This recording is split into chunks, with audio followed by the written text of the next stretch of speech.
का गुण होता है वो मीठी होती है, उसमें मिठास होती है। और कोई व्यक्ति एक ऐसी चीनी दे दे जिसमें मिठास ना हो, मीठी ना हो, आपको वो दे, तो जब आप उसको चखेंगे तो कहेंगे तो चीनी है नहीं। वो कहे मैंने चीनी दी है, आप कहें नहीं, आप चख के देख लो, चीनी है ही नहीं, इसमें मीठी नहीं, चीनी नहीं, पता नहीं क्या है। क्यों वो चीनी नहीं है? क्योंकि उसमें मिठास नहीं, उसका गुण नहीं है। वैसे ही मनुष्य का गुण होता है मनुष्यता, मानवता, इंसानियत। अगर किसी मनुष्य में मनुष्यता नहीं है, मानवता नहीं है, इंसानियत नहीं है, तो वो मनुष्य नहीं है। और इंसानियत है क्या? परमेश्वर ने मनुष्य को बुद्धि और विवेक दिया। बुद्धि और विवेक का सही इस्तेमाल ही इंसानियत है। सही इस्तेमाल कैसे? कि बुद्धि और विवेक से हम देखें कि क्या सत्य है और क्या असत्य है। असत्य को छोड़ दें, सत्य को पकड़ लें। क्या अच्छा है, क्या बुरा है, ये देखें, बुरे को छोड़ दें, अच्छे को पकड़ लें। क्या करने योग्य है और क्या करने योग्य नहीं है, ये देखें, और जो करने योग्य नहीं है उससे दूर हट जाएं, जो करने योग्य है उसको पकड़ लें। इसीलिए कहा गया है जो धारण करने योग्य है वही धर्म है। धर्म धारण किया जाता है। तो अगर किसी में मनुष्यता नहीं है, इंसानियत नहीं है, तो धर्म का पालन नहीं कर सकता।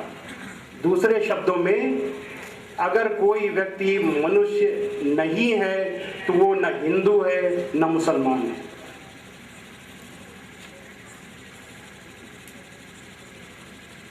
इस्लाम हो या सनातन वैदिक धर्म, दोनों की पहली शर्त है कि मनुष्य बन जाओ। सनातन वैदिक धर्म में ईश्वर से मिलने की पहली शर्त है इंसान बनना, मनुष्य बनना। ईश्वर से जुड़ने का प्रयास करने की जो विद्या है, उस विद्या का नाम है योग। योग की 8 सीढ़ियां हैं: यम, नियम, आसन, प्राणायाम, प्रत्याहार, धारणा, ध्यान, समाधि। इसकी पहली सीढ़ी क्या है? यम। और ये यम जो है, ये मनुष्य बनने की ही शर्त है। मनुष्य बनने की 10 शर्तें लगाई गई हैं यम में। अहिंसा, सत्यम, अस्तेयम, ब्रह्मचर्यम, दयार्जवम, क्षमा, धृतिर्, मिताहारा, शौचम, चयु, यमा, दश। जब कोई व्यक्ति योग शुरू करता है तो पहले मनुष्य बनने का प्रयास करता है, और इन 10 शर्तों के हिसाब से। पहली शर्त क्या है? अहिंसा, यानी किसी को भी मन, वचन और कर्म से किसी भी तरीके की तकलीफ न पहुंचाना। मन, वचन और कर्म से। हम साथ में ये भी देखते जाएंगे कि इस्लाम में क्या है। यही मन, वचन और कर्म से अहिंसा इस्लाम में भी है। इस्लाम का मतलब है, कुरान में अल्लाह के क्या आदेश हैं, इस्लाम के अंतिम पैगंबर हजरत मोहम्मद सल्लल्लाहु अलैहि वसल्लम ने क्या कहा और क्या किया। यही इस्लाम की प्रामाणिकता है, यही दलील है। तो अभी मैंने कहा कि अहिंसा पहली शर्त है सनातन वैदिक धर्म में, और अहिंसा इस्लाम में भी शर्त है, मन, वचन, कर्म से। मन से क्या हिंसा है इस्लाम में? कुरान मजीद की सूरा 28 की आयत नंबर 83 में है कि हम उसे परलोक का घर विशेष कर देंगे जो धरती में जुल्म और फसाद का इरादा नहीं रखते। यानी जो जुल्म और फसाद करने का, किसी को किसी भी तरीके का कष्ट पहुंचाने का इरादा नहीं, यानी मन में भी नहीं सोचते, उनको हम सबसे पहले जन्नत देंगे। ये अल्लाह का वादा है। ये हुई मन से हिंसा। वचन से कुरान मजीद की सूरा 41 की आयत नंबर 34 है कि भलाई और बुराई बराबर नहीं हो सकती, तो लोगों की सख्त बातों का ऐसे तरीके से जवाब दो जो बहुत अच्छा हो। ऐसा करने से तुम देखोगे कि जिसमें और तुम में पहले दुश्मनी थी, अब वो तुम्हारा गहरा दोस्त है। यानी अगर कोई भी व्यक्ति आपसे कठोर वचनों से बात करता है तो इस्लाम कहता है कि खबरदार, आपको कठोर वचनों का जवाब कठोर वचन से नहीं, बहुत ही नम्रता से देना है। ऐसी नम्रता से देना है कि दिल जीतो। ये वचन से हिंसा हो गई। और कर्म से हिंसा सूरा 5 की आयत नंबर 32 में है कि जिस किसी ने एक इंसान का कत्ल किया तो मानो उसने सारे इंसानों का कत्ल कर दिया, और जिस किसी ने एक इंसान को बचाया तो मानो उसने सारे इंसानों को जीवन प्रदान किया। ये कर्म से हिंसा है। तो मनुष्य बनने की पहली शर्त हमने बताई अहिंसा। दूसरी शर्त है सनातन वैदिक धर्म के हिसाब से जाबाल दर्शनोपनिषद, मतलब ये उपनिषद जो है, जाबाल दर्शन उपनिषद जो है, ये योग के बारे में व्याख्या करती है। तो दूसरी शर्त है सत्य। दुनिया का, ब्रह्मांड का सबसे बड़ा सत्य है, सार्वभौमिक सत्य, यूनिवर्सल ट्रुथ है। वो क्या है? संसार के सबसे पुराने ग्रंथ ईश ग्रंथ, ऋग्वेद के मंडल 1 सूक्त 7 का 10वां मंत्र है, इंद्रम वो विश्व तस्परि हवा महे जनेभ्या अस्माकम अस्तु केवल। ऐ मनुष्यों, तुमको अत्यंत उचित है कि मुझ परमेश्वर को छोड़कर किसी दूसरे देव को न मानो, क्योंकि एक मुझको छोड़कर कोई दूसरा ईश्वर नहीं है। इस्लाम में इसको कहा गया है ला इलाहा इल्लल्लाह, परमेश्वर के सिवा कोई पूज्य नहीं। ये दुनिया का सबसे बड़ा सत्य है। इस सत्य पर विश्वास रखना, यानी ब्रह्मांड का केवल एक ही रचयिता है, एक ही पालन करता है और एक ही उसका विनाश करने वाला है। वो एक ही है। लेकिन बड़े ताज्जुब की बात है कि अपने ही देश में आज भी कई लोग अपने को ईश्वर होने का दावा करते हैं। क्या एक मनुष्य ईश्वर हो सकता है? अभी हमने क्या कहा? हमने बताया मनुष्य का गुण है इंसानियत, और इंसानियत का मतलब है बुद्धि और विवेक से ही कसौटी पे कसना कि क्या सत्य है और क्या असत्य है। तो अब यहाँ वो कसौटी से कसने की जरूरत है कि क्या एक मनुष्य परमेश्वर हो सकता है, ईश्वर हो सकता है। ये ब्रह्मांड कितना विशाल है, पहले हम ये देखें। जो ये प्रकाश है जो हम देखते हैं, जो सामने ये प्रकाश दिखाई दे रहा है, इसका वेग होता है 1 सेकंड में 3 लाख किलोमीटर। 1 सेकंड में 3 लाख किलोमीटर चला जाता है।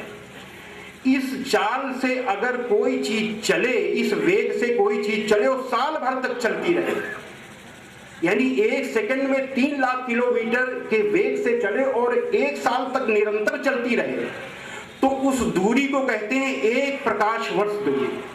वो चूंकि बहुत लंबी दूरी, इसको 1 प्रकाश वर्ष कहते हैं। 1 प्रकाश वर्ष दूरी का मतलब 1 सेकंड में 3 लाख किलोमीटर की रफ्तार से 1 साल तक लगातार चलना। और ब्रह्मांड की विशालता कैसी है कि अभी तक वैज्ञानिकों ने जो सबसे दूर जो तारे देखे हैं, उनकी दूरी है 13.60 अरब, यानी 13 अरब 60 करोड़ प्रकाश वर्ष दूर। अब आप आप हैरत में ये पड़ जाएंगे, ये देखा है, ये दूरी है नहीं, ये इतनी दूर तक देख पाएंगे। यानी एक सेकंड, एक पलक झपकी की 3 लाख किलोमीटर कोई चीज चली गई, इस चाल से चले और 13 अरब 60 करोड़ साल तक चलती रहे। इतनी दूर तक अभी तारे देखे गए। ये एक तरफ, ऐसे ही दूसरी तरफ से चारों तरफ। और ये ब्रह्मांड का अरबवां हिस्सा है। ब्रह्मांड में तारे कितने, ये हमारा सूरज एक तारा है, और ये जो जितने टिमटिमाते हुए तारे हैं ये सारे के सारे सूरज हैं। और ये हैं कितने, ये जो हमारी प्रकाश गंगा है, हमारे आकाश गंगा जो जिसका एक तारा सूरज है, इसमें ही 2 अरब तारे हैं। और ऐसी खरबों खरबों खरबों आकाश गंगाएं हैं। एक इस तरीके से तुलना वैज्ञानिकों ने की है कि समुद्र में जितनी रेत है, रेत के जितने कण हैं, अगर उन कणों को गिना जाए, इस पूरे पृथ्वी के 3/4 भाग में समुद्र है, ये तो आप सब जानते हैं। 1/4 भाग में ही सूखा है, जमीन, बाकी 3/4 भाग में समुद्र है। और इतने बड़े समुद्र में रेत के जितने कण हैं, उनकी गिनती से भी अरबों गुना ज्यादा सूरज है। और जिस ब्रह्मांड की कल्पना की जाती है, अब ये माना जाने लगा है कि वैसे ब्रह्मांड भी अरबों हो सकते हैं। मतलब ये मनुष्य के दिमाग के बाहर की चीज है, उसको नापना, उसकी संख्या को देखना, ये अनंत है। ये तो सूरज हमने बताया भी। अब जैसे हमारा सूरज है, हमारे सूरज का एक ग्रह है पृथ्वी। इस सूरज में 8 ग्रह हैं, जिसमें बृहस्पति सबसे बड़ा है। तो एक ग्रह पृथ्वी, यानी उसमें इस सूरज के 8वां जो 8 ग्रह हैं, उनमें से एक पृथ्वी है। तो इस पृथ्वी का इस ब्रह्मांड में अस्तित्व इस हिसाब से 0 के बराबर है, 0 शून्य के बराबर है इस ब्रह्मांड में। ये इतना विशाल ब्रह्मांड है। तो जब हमारी पृथ्वी का ही अस्तित्व 0 के बराबर है, तो हमारा अस्तित्व क्या है यहां? उसको आप शब्दों में नहीं कह सकते कि हमारा अस्तित्व क्या है।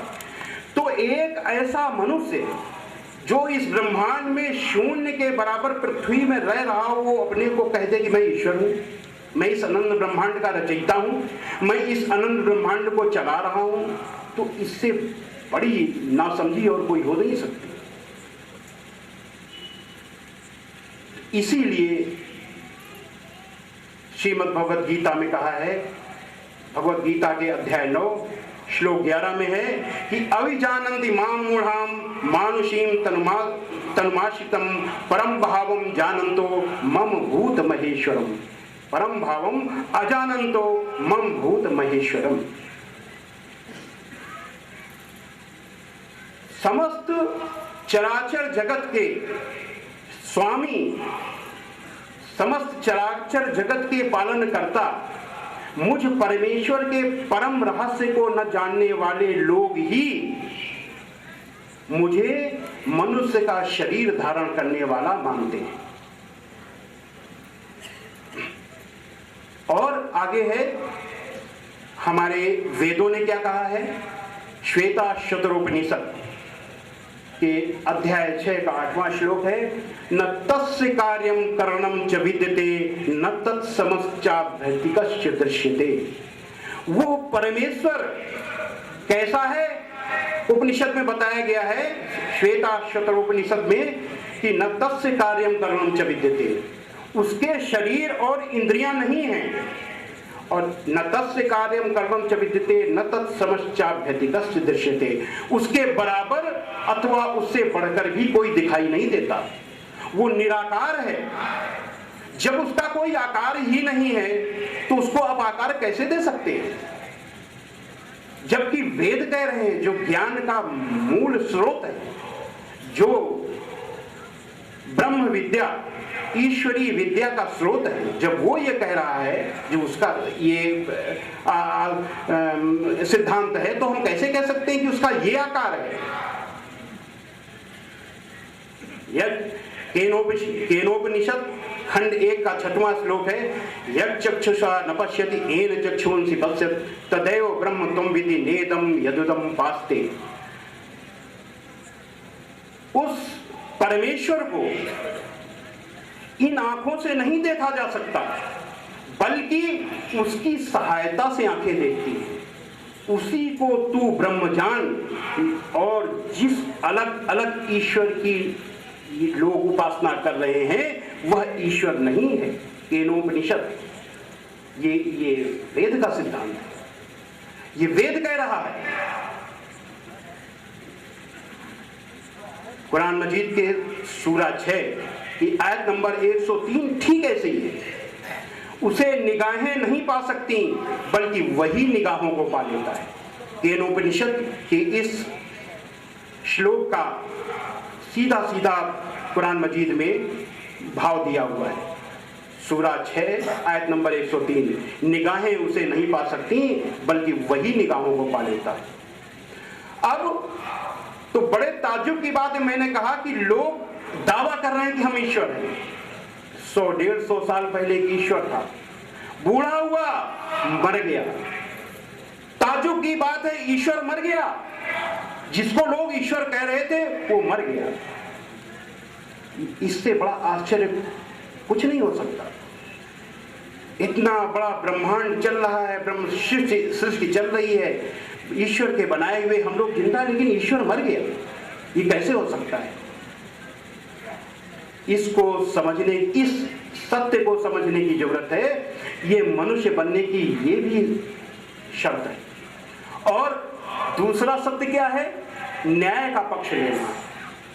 जो व्यक्ति अन्याय का पक्ष लेगा, न्याय का पक्ष नहीं लेगा, यानी कुल अन्याय का विरोध नहीं करेगा, वो भी मनुष्य नहीं। कुरान में क्या कहा गया है? कुरान मजीद के सूरा 4 आयत नंबर 135 में है कि ऐ ईमान वालों, इंसाफ पर कायम रहो और खुदा के लिए सच्ची गवाही दो, चाहे इसमें तुम्हारा या तुम्हारे माँ बाप का या तुम्हारे रिश्तेदारों का नुकसान ही क्यों न हो।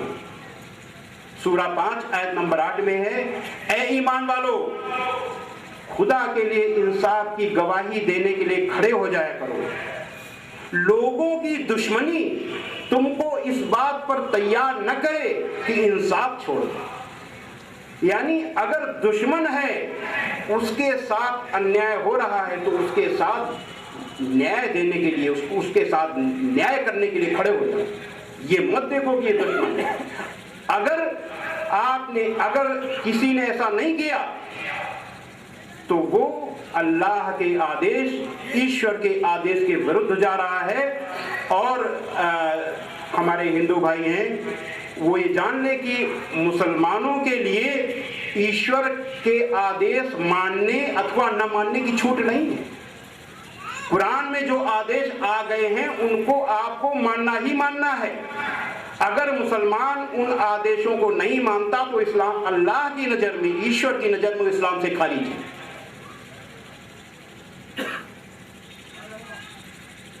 अहिंसा सत्यम अस्तेय, किसी चीज पर आसक्ति न होना, लालच न होना, ये तीसरी शर्त है मनुष्य बनने की। कुरान में क्या कहा गया है? सूरा 2 आयत नंबर 188 में है, एक दूसरे का माल नाहक न खाओ और न उसको रिश्वत के तौर पर हाकिमों के पास पहुंचाओ, ताकि लोगों के माल का एक हिस्सा नाजायज तौर पर न खा जाओ। ना तो खुद खाओ और ना दूसरों को खिलाओ। और भ्रष्टाचार यहीं से शुरू होता है। दूसरों का माल हड़पने के लिए, चाहे देश का माल हड़पना हो, चाहे किसी दूसरे का माल हड़पना हो, इसी के लिए तो रिश्वत नहीं करती।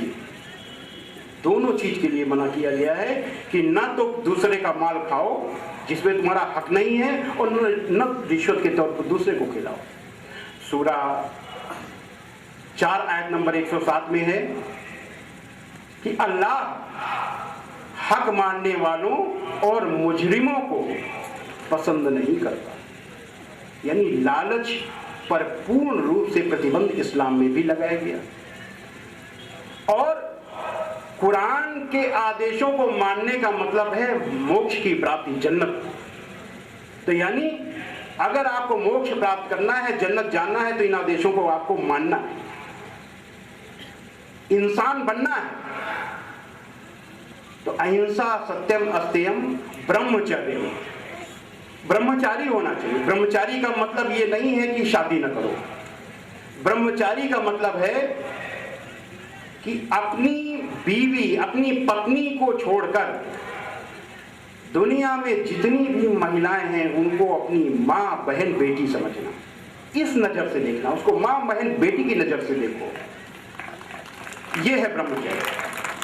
इस्लाम क्या कहता है? सूरा 7 आयत नंबर 88 में है कि अल्लाह बेहयाई के काम करने का हुक्म हरगिज नहीं देता। ये स्त्री और पुरुष दोनों के लिए आदेश है। अल्लाह बेहयाई के काम करने का हुक्म हरगिज नहीं देता, चाहे पुरुष हो या स्त्री हो। अगर कोई महिला ऐसे वस्त्र पहनती है कि जो मर्यादा की सीमा से बाहर है, तो ये अल्लाह को पसंद नहीं है, ईश्वर को पसंद नहीं है। कुरान का हुक्म है। सूरा 24 आयत नंबर 30 में है कि ए मोहम्मद, अल्लाह अपने पैगंबर को हुक्म दे रहा है कि ए मोहम्मद, मोमिनों से कह दो कि वे अपनी निगाहें नीची रखा करें और अपनी शर्मगाहों की हिफाजत करें। यानी मुसलमानों के लिए आदेश आया है पैगंबर के थ्रू कि उन पे ये आदेश लागू करो कि वो किसी भी महिला के साथ कोई गलत बर्ताव तो दूर, उसको गलत नजर से देखें भी नहीं। ये अपनी निगाहें नीची रखें और अपनी शर्मगाहों की हिफाजत करें, गुप्तांगों की हिफाजत करें। ये इस्लाम का ब्रह्मचर्य है। यानी आप मन से, नजर से, किसी भी तरीके से आप अपने मन को किसी भी महिला के लिए दूषित न करिए। यही ब्रह्मचर्य है। ये कितनी समानता है। अहिंसा, सत्यम, अस्तेयम, ब्रह्मचर्यम, दयार्जवम। दया, इंसान बनने की अगली शर्त है दया। उसको दयालु होना चाहिए।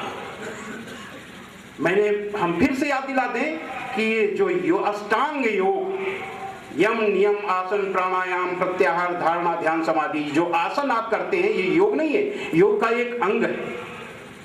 तो उसका जो ये अष्टांग योग है, ईश्वर से जुड़ने का जो प्रयास करने की विद्या है, उसकी जो पहली सीढ़ी, उसकी ये शर्त है मनुष्य बनना। तो मनुष्य बनने की अभी हमने शब्द बताया, उसको दयालु होना चाहिए। इस्लाम में क्या दिया हुआ है? पहली तो शर्त अल्लाह ने अपने पैगंबर पे ही लगा दी। सूरा 21 आयत नंबर 107 में है कि ए मोहम्मद, हमने तुमको सारी दुनिया के लिए दयालु बनाकर भेजा है। उसमें कोई बंटवारा नहीं है कि हिंदू, मुसलमान, की सारी दुनिया के जितने लोग हैं सबके लिए दयालु बना करके भेजा। और हजरत मोहम्मद सल्लल्लाहु अलैहि वसल्लम एक ऐसे इंसान थे जो पहले अपने अमल में लाते थे, फिर बताते थे, पर उपदेश कुशल बहुतेरे आपने कभी नहीं अपनाया। आपके ऊपर कुरान उतरे, हिंदू भाइयों को हम बता रहे हैं, ये हमने इस्लाम की जानकारी इसलिए ली कि हिंदू मुस्लिम जन एकता मंच मैंने बनाया, देखा कि पूरे देश में आग लगी हुई है। लोग अपने स्वार्थ के लिए हिंदू मुसलमान को लड़ाना चाहते हैं, और अगर ये ऐसे ही प्रयास होते रहे तो एक दिन ऐसा आएगा कि पूरे देश में आग लग जाएगी। ये कुरुक्षेत्र बन जाएगा पूरा देश, और हमारा चलना फिरना, उठना बैठना सब कुछ एक तरीके से बंद हो जाएगी, देश ठहर जाएगा, विकास रुक जाएगा, सब कुछ समाप्त हो जाएगा। श्रीमद् भागवत पर कथा करने वाले बहुत लोग हैं, श्री रामचरितमानस पर बोलने वाले बहुत लोग हैं, श्रीमद् भगवत गीता पर प्रवचन देने वाले बहुत लोग हैं, लेकिन किसी को ये पॉजिटिव कार्य भी करना चाहिए। हिंदू मुस्लिम एकता के जो आग लगाई जा रही है, इसमें पानी डालने का भी काम होना चाहिए। तो ये इसका, और धर्म से अगर हिंदू मुस्लिम एकता होगी तो ये एकता फिर कभी टूट नहीं सकती, ये अटूट हो जाएगी। तो इसके लिए